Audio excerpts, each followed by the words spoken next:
Bienvenidos, hermanos, a nuestro primer encuentro de esta la que será nuestra lectura y acercamiento a la segunda carta encíclica escrita por nuestro querido Papa Benedicto XVI, la Spe Salvi. Esa encíclica que nos quiere acercar a la esperanza, a la virtud teologal de la esperanza, a no cualquier esperanza, a la esperanza cristiana. El día de hoy no vamos a leer ningún numeral, sino quiero que nos acerquemos de manera muy general y de manera introductoria a lo que será este documento. Además de para situarnos en él, también para animarnos a hacer de esta lectura una lectura que acompañe nuestro Adviento y nuestra Navidad. La gracia y la alegría con la que abrimos este nuevo año nos lleve también a iniciar esta lectura, porque ha tenido un objetivo, ¿no? Que es querer encontrarnos con Dios, de quien dimanan, y como don, como regalo, todas las virtudes, sobre todo las virtudes teologales, y la esperanza en ellas, la fe, la esperanza y la caridad, ¿no? Entonces vamos a ir descubriendo cómo esta esperanza está intrínsecamente vinculada, estrechamente vinculada a la fe, que es el inicio de todo, y al amor, que es el culmen. Porque allá, como dice San Pablo, en el cielo, solo el amor perdurará. Algunos datos a tener en cuenta, ¿no? Benedicto XVI entregó esta carta encíclica el 30 de noviembre del 2007, vísperas del primer domingo de Adviento, y por eso la vinculará para siempre ya como una lectura y meditación que sirva para prepararnos para la Santa Navidad. Y es más, él hace un llamado a eso. En una homilía al día siguiente de haber entregado la carta encíclica a la Iglesia, él dirá con estas palabras, ¿no?, que nos invita a todos a leerla y a meditarla en este tiempo, de modo que redescubramos la belleza y la profundidad de la esperanza cristiana. Y lo dirá así, ¿no?, inseparablemente unida al rostro de Dios revelado en Jesús, el Hijo, en su encarnación, en su nacimiento, en su vida terrena y sobre todo en su pasión, muerte y resurrección. Es un tiempo entonces propicio para, redescubriendo la esperanza, poder encontrarnos de una manera siempre renovada y siempre increyendo con el rostro de Dios, con Jesucristo, que nacerá en Belén y que nos abrirá las puertas del cielo. Entonces, conociendo ya por qué y en qué momento Benedicto XVI le entrega a la Iglesia la encíclica Spe Salvi y de qué trata, ¿no?, de la esperanza cristiana, es importante comprender esta vinculación que tiene con la fe, ¿no? Está vinculada, como acabo de decir, con las otras dos virtudes teologales, pero sin fe, que es el inicio de todo, que es justamente en lo que creemos, es imposible que la esperanza tenga cabida, porque no se puede esperar aquello en lo que no se cree, así como no se puede amar aquello en lo que no se cree y lo que no se espera.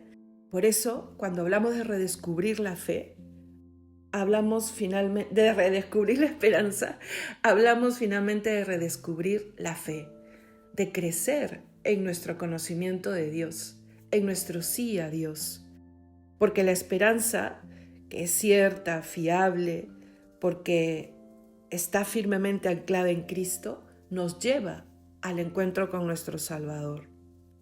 Por ello, hermanos, hablamos de una nueva esperanza que sobre todo nos presenta el apóstol San Pablo. No es una esperanza cualquiera, no es una esperanza mundana. Hablamos de la esperanza que se fundamenta en haber abrazado la fe en Jesucristo. Lo dice claramente en la carta a los Efesios, capítulo 2, versículo 12. Antes de abrazar la fe en Cristo, dice, estábamos sin esperanza y sin Dios en este mundo. Y eso también pasa en nuestras vidas. Cuando no tenemos a Cristo en nuestras vidas, cuando no le hemos conocido todavía o conociéndole nos hemos apartado de Él, la esperanza y los frutos de esta virtud adelgazan nuestra capacidad de vivir una vida mejor, una vida buena, una vida en donde el desaliento y la tristeza no tengan la última palabra. Y miren, en este mundo moderno, neopagano, donde la nada o lo que se conoce como el nihilismo, ¿no?, parece imperar, es donde la esperanza reclama su lugar de manera más fehaciente. Y el Papa Benedicto lo va a decir en su carta, lo va a decir también en alguna de sus homilías en el tiempo de Adviento cuando habla de la esperanza, ¿no? Él dice: el nihilismo que corroe la esperanza en el corazón del hombre, induciéndolo a pensar que dentro de él y en torno a él reina la nada. Claro, y no solo la nada, hermanos, reina nadie, o sea, no hay nadie antes ni después. O sea, que somos producto del azar. Y realmente eso es insostenible. Ni la ciencia lo sostiene, porque de la nada nada sale, y ni nuestros anhelos más profundos lo pueden explicar. El ser humano no se inventa aquello a lo que el alma intenta volver y aquello que el alma intenta alcanzar. Por eso es que, hermanos, es importante que nosotros nos acerquemos a conocer y a reconocer la voluntad de Dios sobre nuestras vidas. Porque Dios no solamente nos ha creado y nos ha diferenciado de los otros elementos de la creación, sino que Dios nos ha querido hacer eternos, con la posibilidad de no morir desde el momento en que nos crea en el Edén.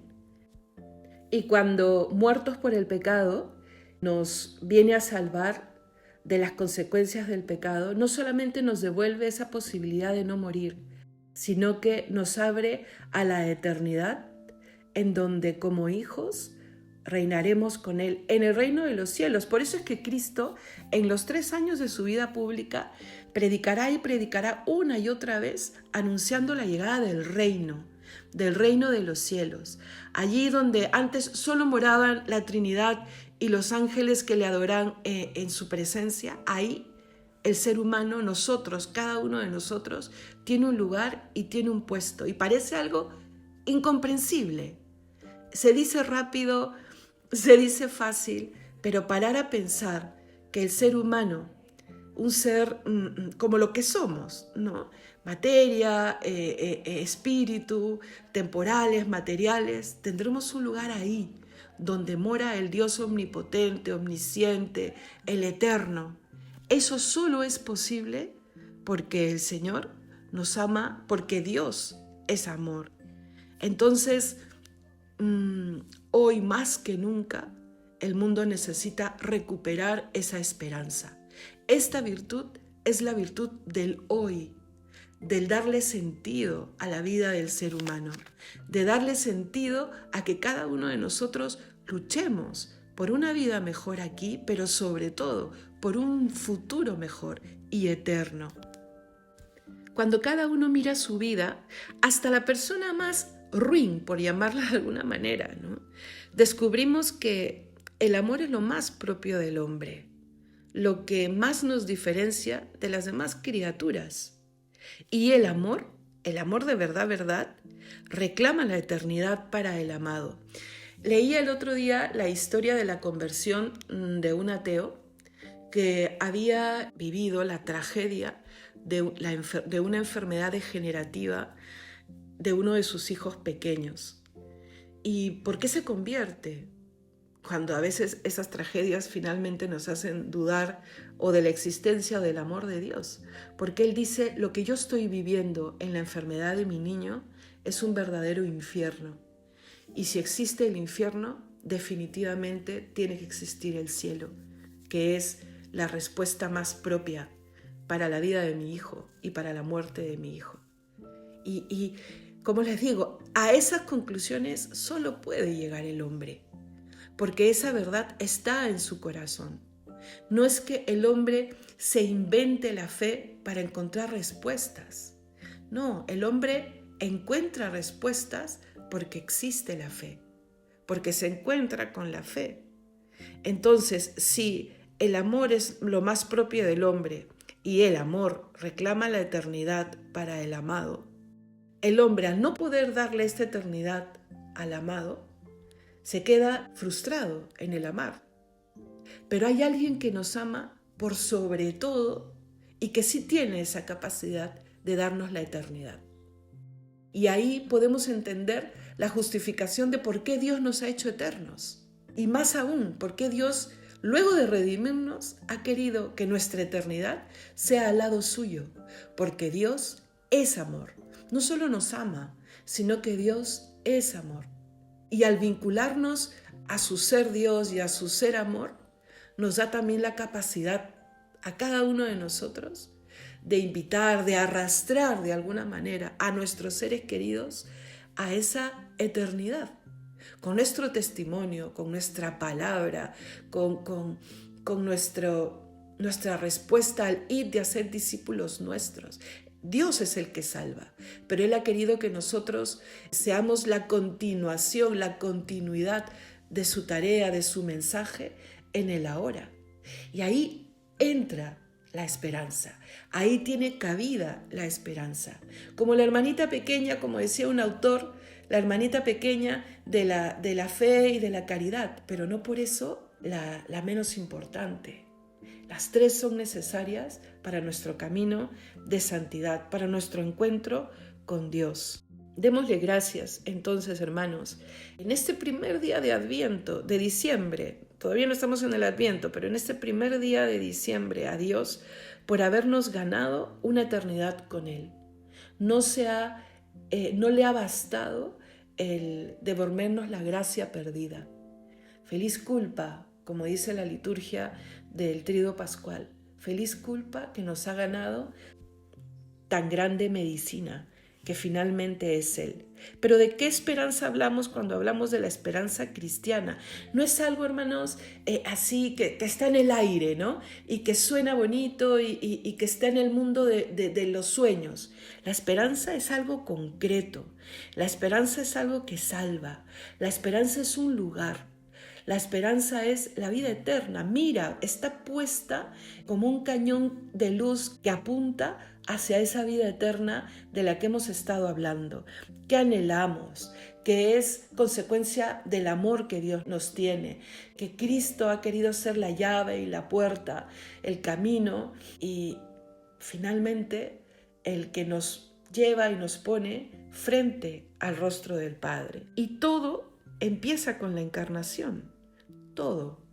Por eso es que el Papa Benedicto dice que no hay mejor momento para meditar la esperanza, para leer sobre la esperanza, que empezando la preparación para celebrar luego lo que es el culmen de la encarnación, ¿no? El porqué de la encarnación, que es el nacimiento del Dios con nosotros. Tengamos un corazón agradecido y abramos nuestra razón, nuestro pensamiento, nuestro intelecto, pequeño todavía, pero que Dios ha ido capacitando para comprenderle. Abrámoslo para comprender que, aunque incompatibles por naturaleza con una eternidad con Él, Dios nos llama y nos la hace posible. Entonces, si sabemos que nuestra meta mira a la vida eterna, parte de las respuestas a las preguntas que nos hacemos, de dónde vengo, quién soy, a dónde voy, están vinculadas a quién me llama a la vida eterna, cómo es el que me llama a la vida eterna, a qué me invita en la vida eterna. Y por eso es que nos sale al encuentro el rostro de Dios en cada respuesta, en cada respuesta. Por eso es que iremos leyendo algunos numerales directamente, les iré contando qué cosa dicen, porque la idea es terminar de leer la Spe Salvi, por lo menos en el Adviento y la Navidad, ¿no? Ya luego ustedes podrán ir completando las lecturas. Por eso les animo a bajarse el documento o a comprarlo. No es muy largo y es muy sencillo, pero que el rostro que encontremos a Dios entre líneas cuando leamos esta encíclica nos lleve pues a darle respuesta a esas preguntas trascendentes sobre nuestra vida. Vengo de Él, soy para Él y de Él, y voy hacia el encuentro con el amado, con aquel que me ha creado, que me ha redimido y que me llama a la vida eterna.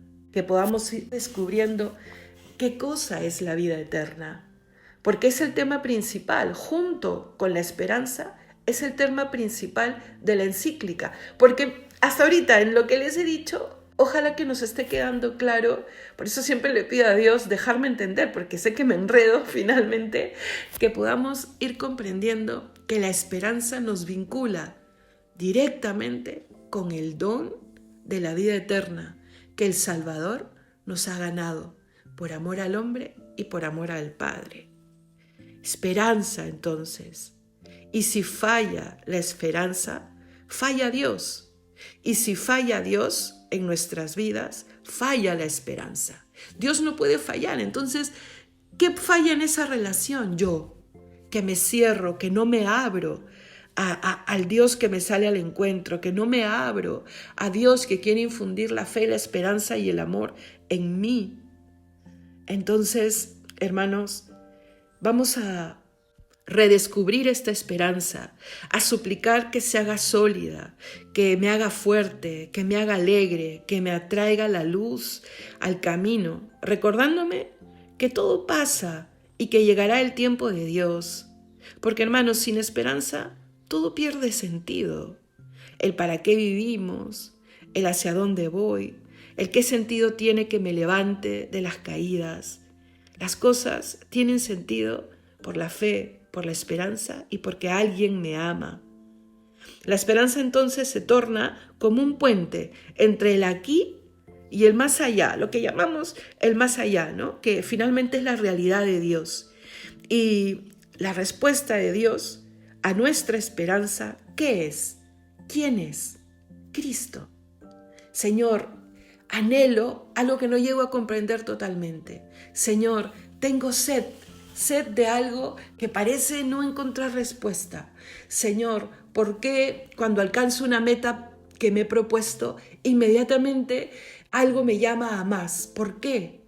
Porque esa esperanza, tiene una respuesta en Cristo, el que no pasa, el que no se acaba, el que lo trasciende todo, el que le da sentido a todo. Y está bien que te pongas metas más pequeñas, que quiero acabar de estudiar, que quiero este proyecto, que quiero un trabajo, que quiero un buen matrimonio, que quiero salud, Está bien eso, pero siempre mirando a la meta final. Cuando la meta final atrae, ¿no?, esas pequeñas otras metas, la vida cobra un sentido diferente y cobrará un sentido diferente incluso el dolor, el sufrimiento, el aparente fracaso, porque todo suma para aquel que camina hacia el encuentro definitivo con Dios. Y más con un Dios que para salvarnos y para abrirnos las puertas del cielo se subió a una cruz, sufrió, cargó con nuestros pecados que le llevaron a sufrir el abandono, la soledad, el sufrimiento físico, porque nosotros quisimos que sea así. Porque si bien Dios entrega su vida en nuestras manos, finalmente quien grita crucifícale fue el pueblo, fuimos tú y yo, porque lo volvemos a hacer una y otra vez cada vez que nos alejamos de Dios, cada vez que no elegimos el bien. Entonces, la respuesta de Dios a nuestra esperanza es Cristo, en quien todo lo podemos, en quien nos fortalece, en quien el desaliento, el desánimo, la tristeza no tienen la última palabra. Al contrario, nos permiten levantarnos. Y ahora viene una pregunta, y con esto quiero cerrar este primer encuentro. Y nuestra respuesta a nuestra esperanza, ¿cuál es? Porque la esperanza también nos interpela. ¿Cuál es nuestra respuesta? Porque podemos elegirle. Dios nos ha elegido cuando le preguntamos por nuestra esperanza. Dios nos ha dicho, aquí estoy, aquí estoy. Y su primer aquí estoy se da en la encarnación. Ese aquí estoy concreto en el tiempo, en nuestra historia, en nuestra vida. Ese aquí estoy se materializa en ese niño que nace en Belén. Y nuestra respuesta, ¿cómo se materializa? Tenemos la oportunidad, hermanos, de empezar a materializar esa respuesta renovada, redescubriendo la esperanza. Porque podemos elegirle, porque debemos elegirle con libertad. Porque tenemos libertad, podemos no elegirle. Y por supuesto llegarán las consecuencias a vivir sin esperanza. El desaliento, el desánimo, la tristeza. San Pablo, entre las muchas veces que habla de esta esperanza cristiana, dice que la esperanza os tenga alegres. Creo que se entiende de dónde viene esa alegría. Porque podemos decir, aquí en esta vida todo pasa. Nada es para siempre. No hay mal que dure 1000 años, como dice el dicho, pero está bien dicho. Solo la eternidad dura para siempre. Elijamos una eternidad con Él. Y por eso las lecturas del tiempo de Adviento, ya desde ahora, las últimas semanas del tiempo ordinario, nos ponen frente a cómo prepararnos para la vida eterna. El Señor volverá. Y de la segunda venida nos hablará la primera parte del Adviento. Escuchemos esas lecturas para estar listos, para prepararnos. Entonces, hermanos, que las lecturas de la liturgia, que nuestra oración diaria y esta lectura de la Spe Salvi nos puedan ayudar a encontrar cada día, a abrazar cada día esa respuesta a nuestra esperanza, que es Cristo, para luego nosotros responderle, aquí estoy, Señor, para hacer tu voluntad. Ayúdame a comprender el don de la vida eterna. Por ello, y nuevamente, hagamos el propósito de decirle al Señor, Señor, quiero redescubrir esa esperanza a la que me llamas a abrazar. Quiero luchar, perseverar, trabajar para que tú reines, para que Cristo reine y para que su reino llegue a cada uno de nosotros. Cuando nos volvamos a encontrar dentro de algunos días para empezar la lectura de la Spe Salvi, podamos tener todos, ya sea digitalmente o ya sea físicamente, la encíclica y seguir la lectura juntos. Que Dios te bendiga, hermano, y que redescubramos la esperanza cristiana.